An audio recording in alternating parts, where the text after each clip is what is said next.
Hello friends, welcome to पास करो test. आज के इस वीडियो में हम फिर से एक बार इंग्लिश फ्रेजेस हिंदी अर्थ के साथ पढ़ेंगे, सीखेंगे, जानेंगे। तो बिना देरी किए चलिए शुरू करते हैं हमारा आज का वीडियो।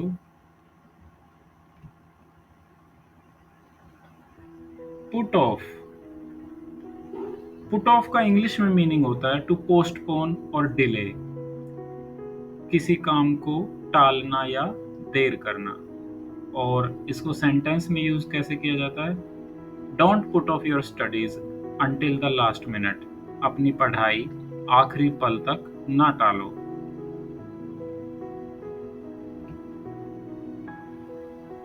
अब पुट ऑन। पढ़ने में तो ये लगेगा कि पुट ऑफ का ऑपोजिट होता होगा पुट ऑन, लेकिन नहीं, ऐसा नहीं है। इसका मतलब होता है टू वियर समथिंग, कुछ पहनना। और इसको अगर हम सेंटेंस में यूज करें तो कैसे करेंगे? Please put on your coat, it's cold outside. कृपया अपना कोट पहन लीजिए, बाहर ठंड है।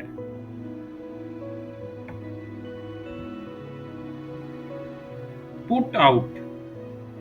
अब पुट आउट का मतलब होता है टू एक्सटिंग्विश ए फायर और टू पब्लिश समथिंग, यानी आग बुझाना या कुछ प्रकाशित करना। जैसे बुक्स होते हैं, बुक्स को पब्लिश किया जाता है। तो इसके दो मीनिंग होते हैं और दोनों के सेंटेंस में यूज कुछ इस प्रकार होते हैं। The fire fighters quickly put out the fire. दमकल कर्मियों ने जल्दी से आग बुझा दी।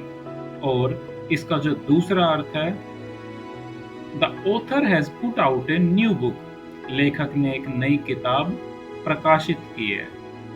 तो देखो, ये पुट आउट जो है, अब इसमें लगता तो ऐसा है आउट यानी कि किसी चीज को बाहर रखना, लेकिन मीनिंग देखो कितना अलग है, आग बुझाना या कुछ प्रकाशित करना। तो इस तरह से इंग्लिश के जो फ्रेजल वर्ब्स होती हैं, हमें उनको यूज करना है तो उनका मीनिंग हमें अच्छे से पता होना चाहिए। Put up with. Put up with का मतलब होता है टू टोलरेट और एंड्योर समथिंग अनप्लीजेंट। किसी अप्रिय चीज को सहना या बर्दाश्त करना। और सेंटेंस में यूज कैसे होगा? I can't put up with the loud music any more. मैं अब और तेज संगीत बर्दाश्त नहीं कर सकता। नेक्स्ट पर चलते हैं। नेक्स्ट है पुट अवे।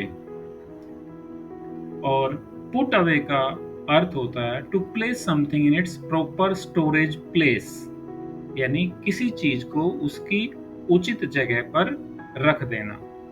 सेंटेंस में यूज कैसे होगा? Please put away your toys after playing. कृपया खेलने के बाद अपने खिलौने रख दो।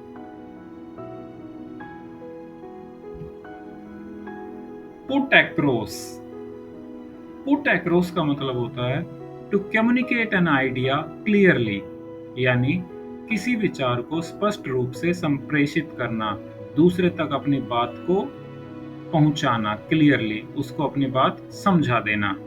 जैसे क्लास में the teacher put across the concept very effectively, यानी कि शिक्षक ने जो कंसेप्ट था, जो अवधारणा थी, उसको बहुत ही प्रभावी ढंग से समझा दिया, अपनी बात को अच्छे से पुट अक्रॉस कर दिया। Put forward. पुट फॉरवर्ड का मतलब होता है टू सजेस्ट एन आइडिया और प्रपोजल, कोई विचार या प्रस्ताव पेश करना। जैसे she put forward an interesting suggestion at the meeting. उसने बैठक में एक दिलचस्प सुझाव पेश किया। तो पुट फॉरवर्ड का क्या मतलब हुआ? कोई विचार या प्रस्ताव पेश करना। Put down. पुट डाउन का मतलब होता है टू क्रिटिसाइज और ह्यूमिलिएट समवन, यानी किसी की आलोचना करना या उसको अपमानित करना। ह्यूमिलिएट मतलब किसी को अपमानित करना, नीचा दिखाना। पुट डाउन मतलब नीचा दिखाना। और सेंटेंस में use, it's not nice to put down others. यानी दूसरों को नीचा दिखाना अच्छी बात नहीं है।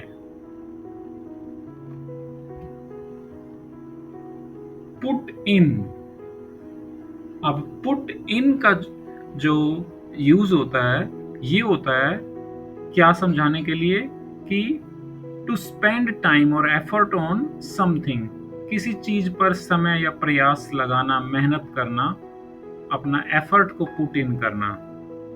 और जैसे सेंटेंस में इसका यूज होगा, he put in a lot of hard work to achieve his goals, उसने अपने लक्ष्य को प्राप्त करने के लिए बहुत मेहनत की है। पुट इन मतलब मेहनत करना, अपना समय लगाना, प्रयास करना, तो ऐसे उसमें पुट इन का प्रयोग किया जाता है। पुट थ्रू, पुट थ्रू का मतलब होता है to connect someone on the phone, जैसे फोन पर किसी को जोड़ना। Please hold and I will put you through to the manager, कृपया प्रतीक्षा करें और मैं आपको प्रबंधक से जोड़ दूंगा।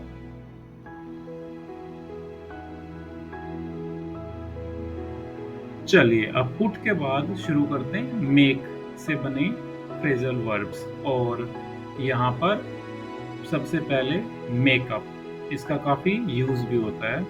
तो मेकअप का मतलब आपको पता ही होगा, टू अप्लाई कॉस्मेटिक्स, यानी सौंदर्य प्रसाधन लगाना। She made up before going to the party, वह पार्टी में जाने से पहले तैयार हुई या मेकअप किया। नेक्स्ट है make do with. Make do with का मतलब होता है to manage with something that is not ideal, यानी गुजारा चलाना, किसी तरह से अपना काम चलाना। और सेंटेंस में इसका यूज कैसे होगा, we don't have enough chairs so will have to make do with stools, हमारे पास पर्याप्त कुर्सियां नहीं है इसलिए हमें स्टूल से ही काम चलाना होगा या नीचे बैठ के ही काम चलाना होगा। तो जब गुजारा करने वाली स्थिति होती है, तो जैसे मान लीजिए कम पैसे हैं, तो we have to make do with lesser money. तो इस तरह से ये फ्रेज यूज किया जाता है। मेक फॉर, मेक फॉर का मतलब होता है to move towards a place, किसी जगह की तरफ, किसी स्थान की तरफ चलना या आगे बढ़ना। जैसे as soon as it started raining we made for the nearest shelter, यानी जैसे ही बारिश शुरू हुई हम निकटतम आश्रय की ओर बढ़ गए। मेक ऑफ, मेक ऑफ का मतलब होता है to have an opinion about something, यानी कि किसी चीज के बारे में राय रखना। जैसे टीवी पर आजकल बहुत इंटरव्यूज चलते रहते हैं और उनमें जो पैनलिस्ट होते हैं, जो एंकर्स होते हैं, वो राय लेते हैं और सवाल पूछते रहते हैं। What do you make of this new policy, यानी कि आप इस नई नीति के बारे में क्या राय रखते हैं। तो मेक ऑफ मतलब किसी चीज के बारे में राय, to have an opinion about something. Make over, make over का मतलब होता है to transform the appearance of someone और समथिंग, यानी किसी व्यक्ति या वस्तु के स्वरूप को बदल देना। इसका भी मेकअप वाले कंटेक्स्ट में बहुत यूज होता है कि मेक ओवर कर लेना, यानी कि बिल्कुल ही अपनी कायाकल्प कर लेना, अपने रूप को बदल लेना। तो जरूरी नहीं है कि किसी व्यक्ति के संदर्भ में इसका प्रयोग हो, किसी वस्तु के, किसी जगह के रूप संदर्भ में भी इसका मेक ओवर का प्रयोग हो सकता है। जैसे they made over the old house completely, यानी कि उन्होंने पुराने घर को पूरी तरह से बदल दिया, ट्रांसफॉर्म कर दिया, उसकी अपीयरेंस बदल गई।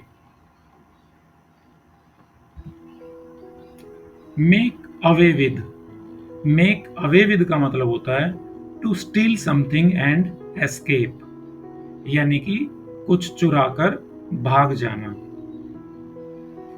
जैसे the thief made away with all the jewellery, यानी कि चोर सारा गहना लेकर भाग गया।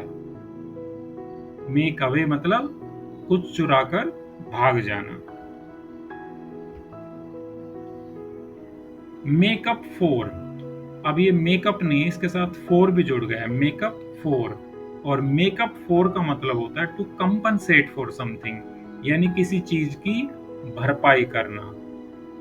और इसका एक एग्जाम्पल लेते हैं सेंटेंस में, इसको कैसे यूज कर सकते हैं। जैसे यहाँ पर इसको यूज किया गया है, he tried to make up for his mistake, यानी कि उसने अपनी गलती की भरपाई की। और कैसे की? बाय अपोलोजाइजिंग सिंसियरली, उसने ईमानदारी से माफी मांगकर अपनी गलती की भरपाई करने की कोशिश की।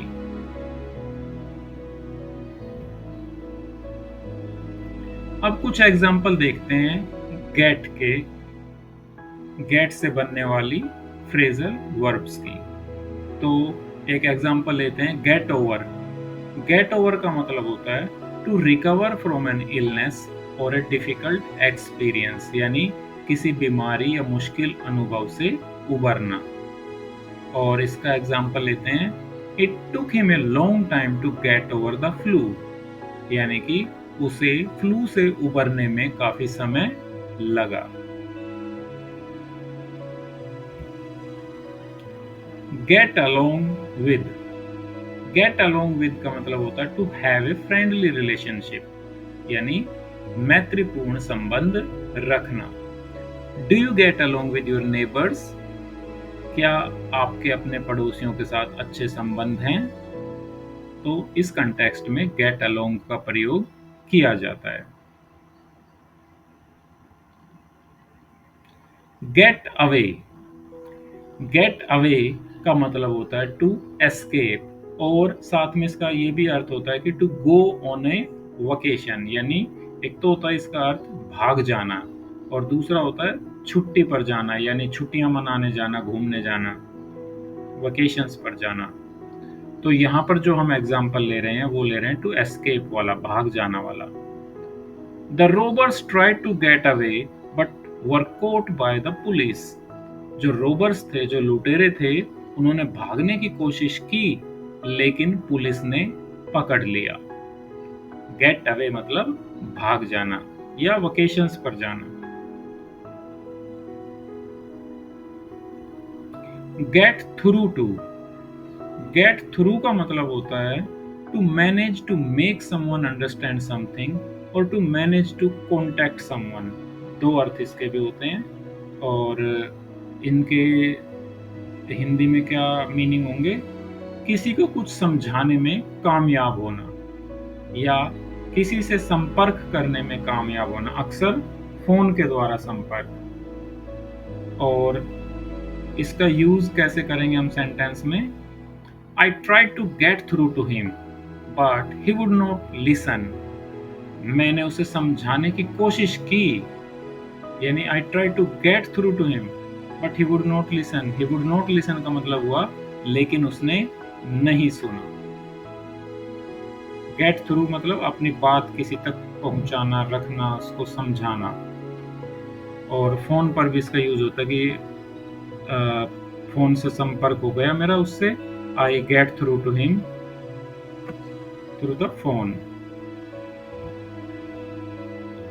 Get round to, get round to का मतलब होता है to finally manage to do something that you have been avoiding, अंततः कुछ करने में कामयाब होना जिसे आप टाल रहे थे। और सेंटेंस में इसका यूज कैसे कर सकते हैं? एक एग्जांपल लेते हैं यहाँ पर, I finally got round to cleaning the home, आखिरकार मुझे घर की सफाई करने का समय मिल ही गया।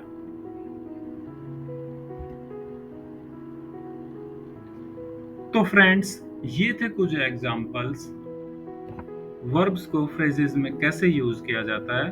और हमने जो एग्जाम्पल्स लिए थे वो थे पुट, मेक और गेट के। इस तरह के बहुत सारी फ्रेजल वर्ब्स इंग्लिश में यूज की जाती हैं, और बारी बारी से उनके वीडियोस आपके अपने चैनल पास करो टेस्ट पर आते रहेंगे। तो बहुत ही आसान सिंप्लीफाइड इंग्लिश में इनको समझाने की कोशिश की गई है। तो अगर आपको ये वीडियो पसंद आया, आपने इससे कुछ नया सीखा है, तो please like, share and subscribe. Pass करो test, and thank you very much for watching this video.